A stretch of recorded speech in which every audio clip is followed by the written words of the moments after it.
Now, welcome back to the Prospect Hub. We talk about Mets prospects. We're going to go over what happened on Friday with the Mets minor league system. There were a lot of very good pitching performances on Saturday, particularly from the Mets' best pitching prospect, Brandon Sprout. And I'll have that tomorrow for you on Sunday. This is from Mesmerized Tong and McLean throw quality starts. Two of the Mets' top pitching prospects delivered solid starts in their team games on Friday evening. Now, I would mention at the end of this video that we have a separate part of this video, which is about the future of really what I'm going to do online. And I'm not going anywhere on YouTube. So anyone thinks that I'm leaving YouTube, I'm not going anywhere. Been on YouTube a long time now. I'm not going anywhere. Nolan McLean limited a Rochester Red Wings lineup filled with Major League talent to 2 runs on 6 hits. Meanwhile, Jonah Tong tore through the Portland Sea Dogs lineup, recording 8 strikeouts on just 92 pitches. The Syracuse Mets lost 6-1 to the Rochester Red Wings.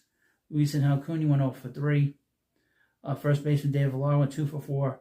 Francisco Alvarez went 0 for 3. He's hitting 176. He's got 176 OPS. The Mets were outclassed offensively on Friday, falling to the Rochester Red Wings. Since their demotions earlier this week, Francisco Alvarez has yet to record a hit, while Luis Acuna has reached base in all 3 games, including 2 doubles on Thursday and 2 walks on Friday. Nolan McLean pitched 6 innings, gave 4 hits, 2 earned runs, 3 walks, a little high, 4 strikeouts. Right-handed pitcher Justin Garza recently sent down, pitched an inning, gave 4 hits, 3 earned runs. Wonderful. Just how he pitched up here. The Rumble Ponies defeated the Portland Sea Dogs 3-1. Jacob Rima went 2 for 4, his first AA home run, 2 RBIs. Carson Benj at DH, playing DH on Friday, went 2 for 3 for walk. Second baseman William Lugo went 2 for 3. On the pitching side, Jonah Tong pitched 6 innings, 3 hits, 1 earned run, 3 walks, 8 strikeouts. He's got an ERA of 1.73. Hunter Parsons pitched an inning, struck out 1. Daniel Juarez pitched an inning, gave a hit and a strikeout. It was not typically dominant outing from Jonah Tong in 2025. On Friday, he struck out 8 Sea Dogs over 6 innings on just 92 pitches. Through 73 innings this year, he has racked up 115 strikeouts while issuing only 33 walks. The walk's a little high. Tong has once again proven that he surpassed the AA level, and a promotion to Syracuse pitching staff feels imminent. He's going to be going there very, very soon. And that'll be the real test. The Brooklyn Cyclones defeated the Jersey Shore Blue Claws 6-3. Marco Vargas went 2 for 3 with a double. Colin Houck went 1 for 4 with an RBI. Chris Suarez went 1 for 2 with 3 runs scored. On the pitching side, R.J. Gordon went 6 innings, gave 6 hits, 1 earned run, 6 strikeouts. Haas Brewer pitched 1 inning, gave 3 hits, 2 earned runs, 1 walk. Ramon Gomez pitched an inning, 2 dirts, struck out 2 batters. Gordon, a former Oregon Duck, has been an incredibly consistent factor for the Brooklyn starting pitching rotation in his first 3 months of professional baseball. Gordon has posted ERAs of 2.70, 3.18, and 3.18 for a cumulative 2.89 ERA. The St. Lucie Mets defeated the Jupiter Hammerheads 4-1. Trey Schneider went 4 for 5. His OPS is now 707. Trace Wilhoit went 0 for 3. Simon Wan went 1 for 2. On the pitching side, Franklin Gomez pitched 3 in the 3rd innings. Gave 2 hits, 1 earned run, 3 walks, 4 strikeouts. Right-handed pitcher Wellington Aracena pitched 4 and 2 thirds innings, 2 hits, no runs, 2 walks, 8 strikeouts. They did a note on the DSL Mets. Both of the Mets Dominican Summer League squads dropped their games on Friday. DSL Mets Blue lost 6-5, and DSL Mets Orange lost 10-5. Elian Pena followed up his 3-homer performance on Thursday with a 1-for-1 and 3 walking. That's pretty good. That's very good. It's good. I mean, he's not trying to hit the ball out of the ballpark. After this tough start to the season, the Mets 2025 top international sign has begun to get hot in the last week of June. He is going to be some player. But he's only 17, so we'll see. But thank you for watching. And he's an infielder, by the way. Now, again, stick with this video. I got more to it that's going to happen at the end of this video. Explains what's going on YouTube. It's very important. And, of course, please check me out on Substack, Facebook, and everywhere else. And I'll see you later. Well, this is the part that's kind of serious for me, is because this is losing my ability to get more subscribers on here and get more views on my all my channels. And obviously, this is more my problem than is your problem. But I wanted to make you aware of it, especially if you're a person that watches all my videos and wonders why you don't see as much content on notifications and why they don't recommend some of my videos. And I'm a very independent person. I'm very open, very much think about myself. I don't think about, I don't have guests on any of my shows. I just do my own thing. I am my own expert when it comes to talking about the Mets. I hate to be like that, but I hate to talk like that, but I am. I am my own expert when it comes to talking about everything about the Mets and everything that we talk about in Major League Baseball. Now, I may not know something, and I'll try to learn about it if I can, but I do the best I can with what I have, but I have a problem, and I saw this back in February. Some of the views on all my channels had basically collapsed. Specifically, the baseball had too. I have 3 channels that talk about baseball and main subject being the New York Mets. And I noticed with all those channels that I have, those 3, in February, the views really dropped. I know that every year we go through a cycle. The heavy cycle is the winter time from November to December, January, and then it picks up around middle of June through the trade deadline. But I saw some unusual movement in terms of losing subscribers. I was losing a lot of subscribers on the Baseball Hut in March, February and March, for like no reason. Tons of subscribers that I was losing. Well, I also have an entertainment channel called the Comic Book Hut, but on there, I don't do much work there. But on that account, I follow a lot of like comic book channels, a lot of entertainment channels. One of the channels I follow is John De La Rose, who I know from online. He's a good online friend, and he had been posting a couple of videos, and he has a website or an account on Substack called Phantom Pulse, and he's been covering the YouTube manipulation of what goes on YouTube. Now, I bring this up because it's very important, because people have been saying to me, well, I'm not getting your videos, and obviously the views are way, way down. I mean, for the Baseball Hut, I have 6,000 subscribers on this channel, on the big channel. And on the last video I posted about, the Mets beating the Braves a few days ago, I had under 800 views. That's pathetic. It shouldn't be that way. It should be much, much stronger than that. And I felt for a while that I've been targeted. Let me read you from Phantom Pulse, and he's been covering this for the past week. A Clownfish TV confirms YouTube's algorithm manipulation is destroying independent creators across the platform, not just entertainment channels. Now, Clownfish TV is a big channel. They got over 600,000 subscribers. And this is like a team of a guy and a lady.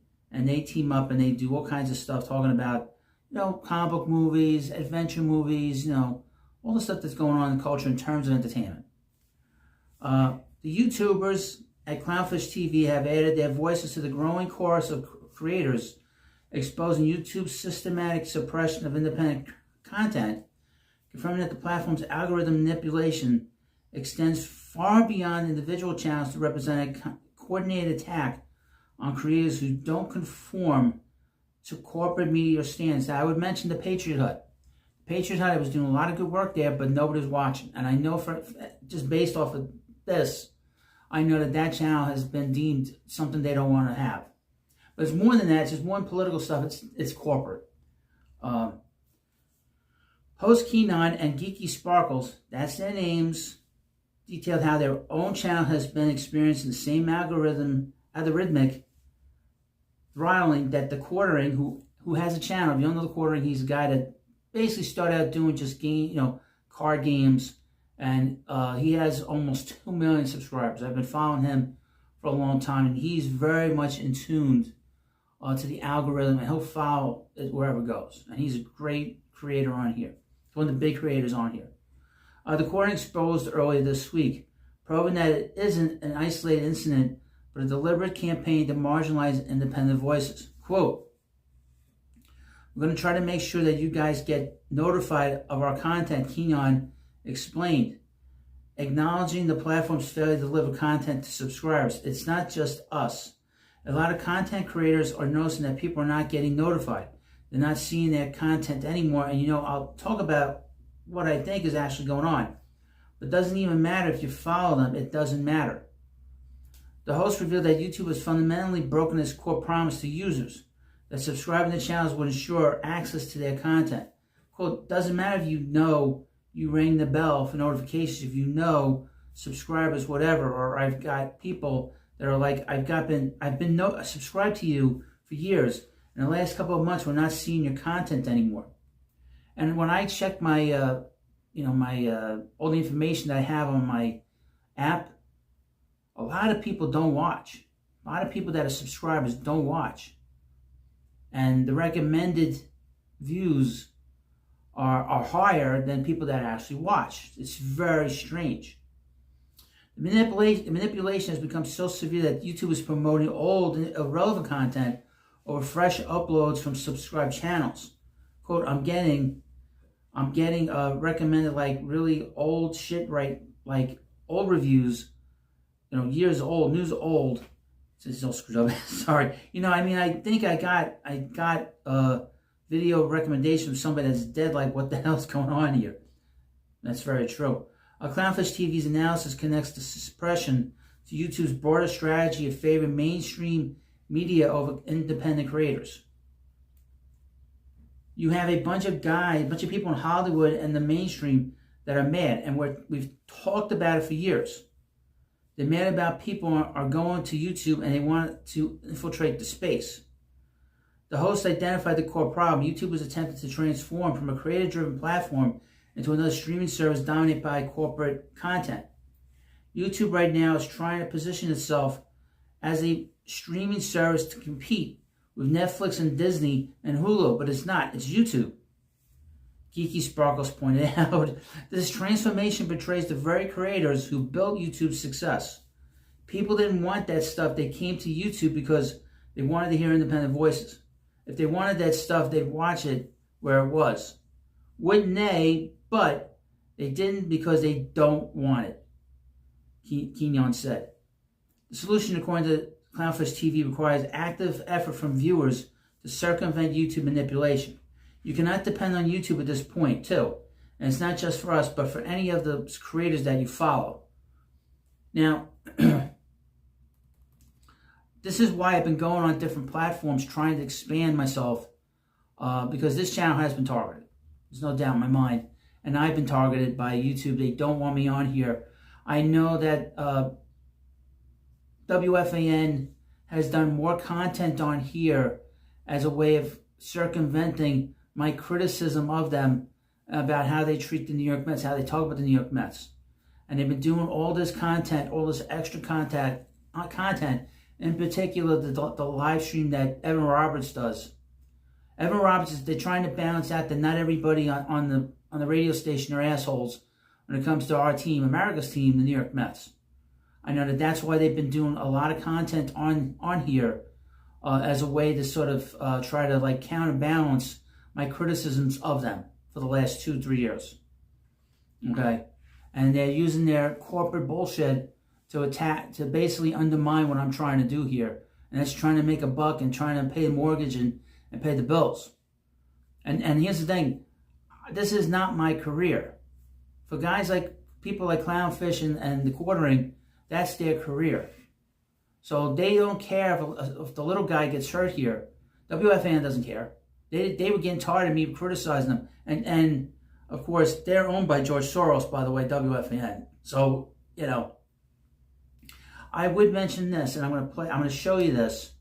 This was a video that I did just a little while ago about Mets prospect Elian Pena. I mentioned him earlier in this video, how he had 3 home runs in a game on Thursday. I posted a short on the Baseball Hut.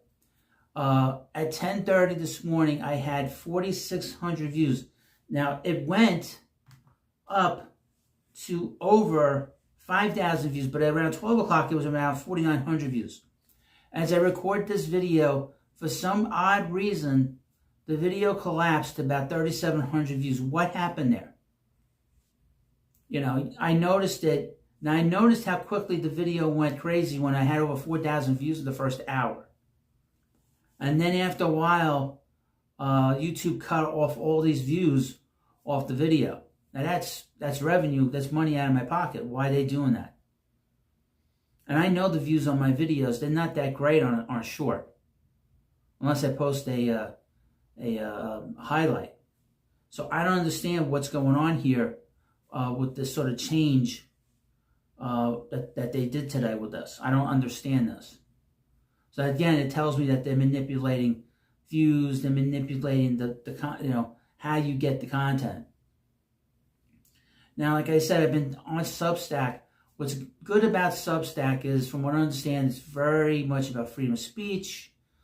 They don't manipulate things. But one thing I do like about it is that whenever I post something on the platform, you get an email, okay? Every time I post something, you get an email letting you know when I'm posting something, which on YouTube, that doesn't happen. On YouTube, you get notified off the app. You don't get an email telling you that you got a post from the creator. So that's why I need you to go on and subscribe. It's very easy to get on Substack, okay? I would mention it's much easier. I don't know how it is on anybody else's computer. It sucks on the computer. But if you want to watch and go in there and subscribe, I would suggest you subscribe off your phone. It's much easier to read it off your phone. And I will post everything now on there. Every baseball video that I have, every comic book video I have will be posted on there, and just to share with you, to show you what I'm doing. And I would mention, I did a couple of videos during the week on the Baseball Hut too. Nobody watched them because it has nothing to do with the audience. It has to do with the fact that YouTube is not recommending it. And YouTube's not letting subscribers know that a video went up. So, if you subscribe to Substack, you will get an email letting you know when a video goes up on YouTube, or if I post something, or I've written something, or I've put some kind of fact about the club, about the New York Mets on there, you'll know. So that's the value of it. You'll get notified through email. You won't be getting notified because YouTube decides to notify you or not to notify you. I've said for a long time that this channel should be much, much bigger. Baseball Hut should be much, much bigger. And I know for a long time that they've been suppressing it for a very long time, because I'm very independent. And like I said, I have no guest on here. I don't like collaborate with anybody. I don't want to be bothered. I don't have time for nonsense. I have no time for talking to strangers. I wrote on. I'd rather, if I would have people on here, be friends and family, and that's about it, if I have anybody. I haven't had a guest on the Baseball Hut in a long time. And like I said, I'm my own expert here when it comes to the New York Mets, so I don't really need anybody in that regard. But I do need you. I need you to watch this very important part of the video, because if I don't get people to... I mean, YouTube's trying to run me off the platform. They don't want me here because I go against the MLB corporate message of everything's fine, everything's good. But there are some things in baseball that aren't good, and things that they're snowballing us on, you know. And I have to talk about it, and nobody else talks about it. You look at the other channels, they don't talk about it. I bet you most of these channels, these baseball channels, don't know about the manipulation that YouTube has, because they're not dealing with that manipulation. And there are channels that are great channels, should be doing much better. Hum Baby Baseball, he's an independent guy. His channel, he should have 100,000 subscribers. Easy. Based off the content that he does on his channel is so good. It is the best content on this platform when it comes to Major League Baseball, and he doesn't get it. And I think because he doesn't really collaborate with people, and he doesn't want to talk to the baseball, and he never has anybody in the baseball industry on, and he loves the Giants, and he loves talking about baseball history, and he's just terrific. But he's an example of what I talk about here. So it's extremely important, folks, that you come on here and go on to Substack and subscribe. And it's free to subscribe. Eventually I need to get 10 subscribers on there. I got about 6. I could use 4 more so I could do live streams on there, a few on there. I would mention also I'm on Facebook. Last 2 nights I've been doing live streams on Facebook after the Met games. I think they've been pretty good. I've been very happy with them. But more important, and of course, you got to follow me on. I'll have the links in the description of this video for both sites, both for Facebook and for, of course, Substack. It's extremely important to follow me on Substack because you'll get every video in an email, every post in an email that I can put out there. I do know that some posts that I put on the community side, people don't get it. It's the weirdest thing. Some people just don't get it. They don't see it. So that's an example of YouTube manipulating everything to go based off of their own corporate message. So I want to thank you for watching this video. I thank you for your patience as you watch this. I know it's not something you want to deal with, but this is very important to me, and I need your help to really expand and really to give myself a little bit of a net in case YouTube really just pulls the rug right from under me. So thank you for watching. Have a good day, and I'll see you later.